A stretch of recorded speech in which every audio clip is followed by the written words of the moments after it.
दोस्तों, वैसे तो कोई भी देश संविधान के तहत चलता है, लेकिन जानते हैं उसी संविधान की धज्जियां कैसे उड़ती हैं? आज मैं अपने इस वीडियो में आपको दिखाऊंगा जब संवैधानिक पद पर बैठे हुए लोग समुदाय विशेष से आर पार करने का ऐलान करने लगे। यही नहीं, वो इस बात को गर्व से चुनावी मंच पर खड़े होकर कहने लगे कि कैसे उन्होंने विशेष समुदाय यानी खासकर मुसलमानों से आर पार करने का ऐलान कर दिया था, वो भी तब जब वो मुख्यमंत्री हैं। ये ऐलान किसी और ने नहीं किया, बल्कि उत्तर प्रदेश के मुख्यमंत्री तेजस्वी ओजस्वी मुख्यमंत्री योगी आदित्यनाथ ने किया है। वो बताते हैं कि किस तरीके से उन्होंने अयोध्या पर फैसला आने से लेकर कांवड़ यात्रा के दौरान किस तरीके से मुसलमानों को न केवल चेताया बल्कि चेतावनी तक जारी की, खासकर मुसलमानों के लिए। जबकि उसी उत्तर प्रदेश के अंदर शोभा यात्रा के नाम पर, कांवड़ यात्रा के नाम पर उत्पात काटा गया, लेकिन उत्पात काटने वाले चूंकि हिंदू थे, इसलिए न वो उत्पाती थे, न माहौल खराब करने वाले थे, न दंगाई थे।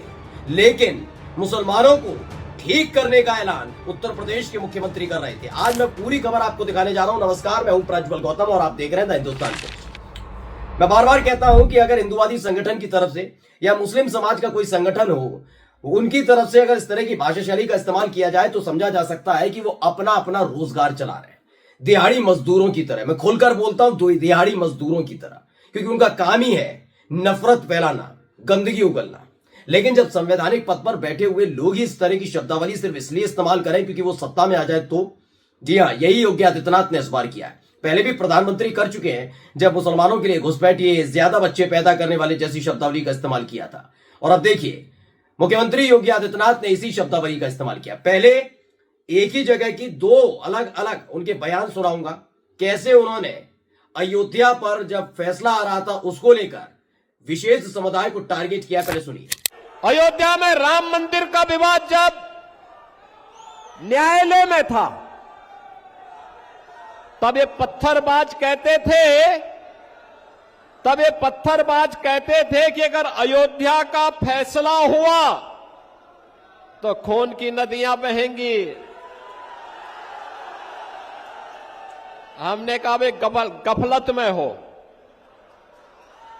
ये नए भारत का नया उत्तर प्रदेश है, खून की नदियां नहीं बहने देता है। जो निर्दोष नागरिकों को, निर्दोष हिंदुओं को छेड़ता है उसको छोड़ता नहीं है।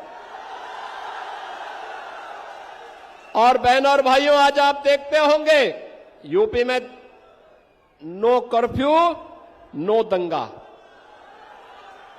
सर्वत्र है चंगा। वहां आज कुछ भी दंगा नहीं है, कोई उपद्रव नहीं है। बड़ी बड़ी शोभा यात्रा वहां निकलती है। हमारे जो माननीय करमवीर जी हैं, संगठन महामंत्री के रूप में यहां काम कर रहे हैं।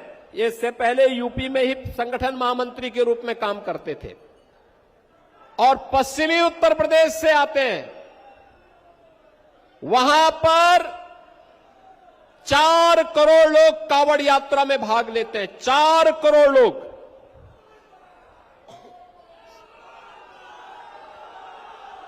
बहनों और भाइयों, ये 4 करोड़ शिव भक्त कांवड़ यात्रा निकालते हैं।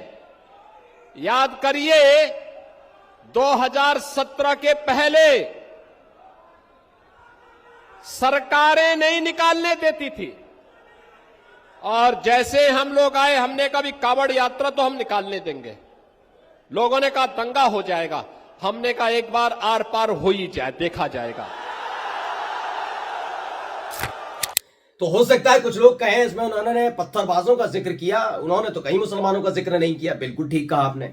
मुझे एक बात आइए, अयोध्या का जो फैसला आया था उस पर जो ये बात कह रहे थे और आगे जाकर कहते हैं कि हिंदुओं को, ये हिंदू अब सुनने वाला नहीं है, तो हिंदू अगर नहीं सुनेगा किसी की तो किसकी नहीं सुनेगा? इनकी भाषा शैली को सुनकर छोटे से छोटा बच्चा बता देगा ये किस समुदाय पर निशाना साध रहे हैं। बताते हैं कि इन्होंने साफ साफ लफ्जों में कह दिया था कि पत्थरबाजी हम करेंगे अगर अयोध्या फैसला। हमने कहा ये वाला भारत नहीं है, नया भारत है, यहां हिंदू सुनता नहीं है, सहता नहीं है। ये शब्दावली का इस्तेमाल। पहले तो मैं पूछना चाहता हूं योगी आदित्यनाथ जी से, कौन सा वो ऐसा व्यक्ति था जिसने आपसे पत्थरबाजी करने का जिक्र किया था? कौन था वो? क्या उसे गिरफ्तार कराया गया? ये चुनावी लफाजी करने से के अलावा कोई काम है? क्या आपने उत्तर प्रदेश के अंदर बताया कि कितने लोगों को रोजगार दिया? क्या बताया कितनी महिलाओं के लिए सुरक्षित बना दिया उत्तर प्रदेश को? क्या आपने ये बताया कितना सुंदर और सुशील हो चुका है उत्तर प्रदेश? क्या ये बता पाए? हाँ, एक चीज और उन्होंने बोली जिसमें बताया कि अब उत्तर प्रदेश में नो दंगा सर्वत्र चंगा, जबकि बहराइच कांड अभी वो कर चुका है। बहराइच में क्या हुआ था, कैसे वहां तमाम चीजें हुई थी, क्यों पुलिस को लगाना पड़ा था, वहां क्यों धारा 144 लगाई थी, जरा ये भी बताना होगा योगी आदित्यनाथ जी को। शायद कानून की कम जानकारी हो, या कर्फ्यू लगता है वहां धारा 144 लगाई जाती है, ये पता नहीं है शायद। बहराइच में भी यही हुआ था, तो दंगा अभी हाल में हो चुका है, यानी मंच से खुलेआम झूठ बोल रहे थे। बात सिर्फ इतनी बार नहीं है, कांवड़ यात्रा को लेकर जो उन्होंने बोला है, हम कांवड़ यात्रा निकलवाते हैं, 4 करोड़ कम से कम कांवड़ यात्री हैं वो वहां से निकलते हैं। लोग पहले 2017 से पहले निकलने नहीं देते थे, अब जहां से है वहां से मन है निकालिए। भूल जाते हैं योगी जी आप, यही जिनके लिए आप कांवड़ यात्री बता रहे हैं ना, उनमें से कई उत्पाती भी थे, और इसका बात का गवाह मैं नहीं हूं, खबर है। दरअसल बरेली में यही हुआ था, जब एसएसपी ने तय नियमित रूट से कांवड़ियों को निकलने के लिए कहा था, तो उनमें से कुछ उत्पाती खास तौर पर दूसरे रास्ते से गुजरना चाहते थे। उन्हीं एसएसपी ने जब विरोध किया और लाठीचार्ज कर दिया था, तो उसके बाद मात्र 24 घंटे भी नहीं लगे, उनको हटा दिया बरेली से। यह काम आपने किया है। तो जिन लोगों को आप डराने धमकाने की बात कर रहे हैं, यही तो बात हुई। आपने कैसे कह दिया कि आर पार हो जाए? सोचिए, एक मुख्यमंत्री की भाषा शैली यह है कि वो आर पार करने की बात करते हैं एक विशेष समुदाय से, वो भी जो संविधान के तहत इस देश का ही बाशिंदा है। उनके लिए कहते हैं चलिए आर पार हो जाए। ये कोई और नहीं कह रहा, ये योगी आदित्यनाथ कहते हैं। और इसको इन्होंने अपने ट्विटर हैंडल पर भी डाला था, जिसमें लिखा था, लोगों ने कहा दंगा हो जाएगा, हमने कहा एक बार आर पार हो ही जाए, देखा जाएगा। यानी ये मुख्यमंत्री हैं, और मुख्यमंत्री होने के नाते इनको जहां ऐसी बातों से बचना चाहिए, ये कहते हैं आर पार करने के लिए तैयार है। अब सोचिए ये किस तरह की भाषा शैली का इस्तेमाल करते हैं। यही नहीं, एक और न्यूज़ 24 की खबर है, जरा पढ़िए क्या लिखा है। ताकत का एहसास कराएंगे तो ये पत्थरबाज आपके लिए सड़कों पर झाड़ू लगाकर रास्ता साफ करते हुए दिखाई देंगे। मैं तमाम चीजें इसलिए बता रहा हूं क्योंकि संविधान का तो अब किसी को फर्क पड़ता ही नहीं है। सिर्फ शपथ लेने तक याद रहता है, उसके बाद संविधान को कोने में रख दिया जाता है, कोई लेना देना नहीं। सोचिए, फिर कहते हैं कि उत्तर प्रदेश का जो मुख्यमंत्री है या फिर देश में जो सरकार है वो सबका साथ सबका विकास चाहती है। ये सबका साथ सबका विकास चाहते हैं। अब देखिए एक और खबर है, उसको भी दिखाने जा रहा हूं। इसमें इन्होंने कहा कांवड़ यात्रा निकालेंगे। ये मैंने खबर दिखाई आपको किस तरीके की भाषा शैली।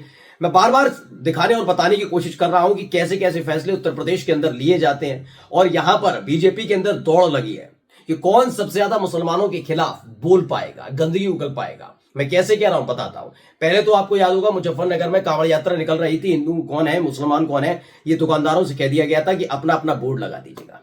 काफी आलोचना हुई है, जब कोर्ट ने फटकार लगाई तो आखिरकार मुजफ्फरनगर के तमाम दुकानों पर लगे वो साइन बोर्ड हटाने पड़े थे, जिन पर नाम लिखे हुए थे, जिसमें पता लग रहा था फलाना दुकान इसकी मुसलमान की है, फलाना दुकान हिंदू की है।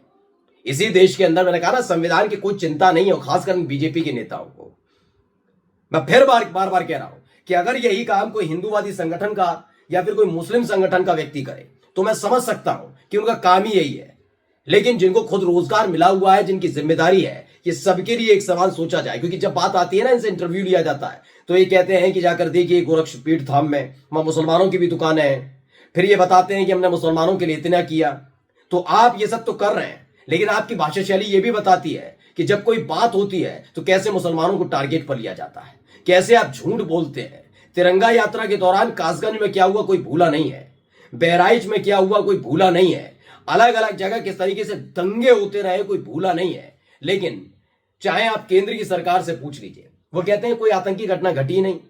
ना पुलवामा वाली याद रखते हैं, ना पठानकोट याद रखते हैं, वो कहते हैं कोई आतंकी घटना नहीं।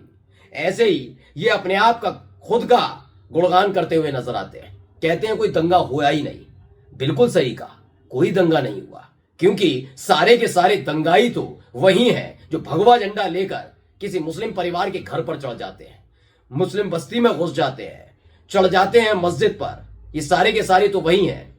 और जब वो भक्ति उन लोगों के है जो इस वक्त सत्ताधीश होकर बैठे हैं, तो फर्क क्या पड़ता है। अब आप खुद निर्णय लीजिए और कमेंट करके जरूर बताइए कि क्या इस तरह की भाषा शैली का इस्तेमाल एक मुख्यमंत्री को करना चाहिए। वैसे तो असम वाले मुख्यमंत्री करते ही रहते हैं। मैंने कहा ना, दौड़ लगी हुई है भारतीय जनता पार्टी में कि कौन सबसे ज्यादा मुसलमानों के खिलाफ बोल सकता है।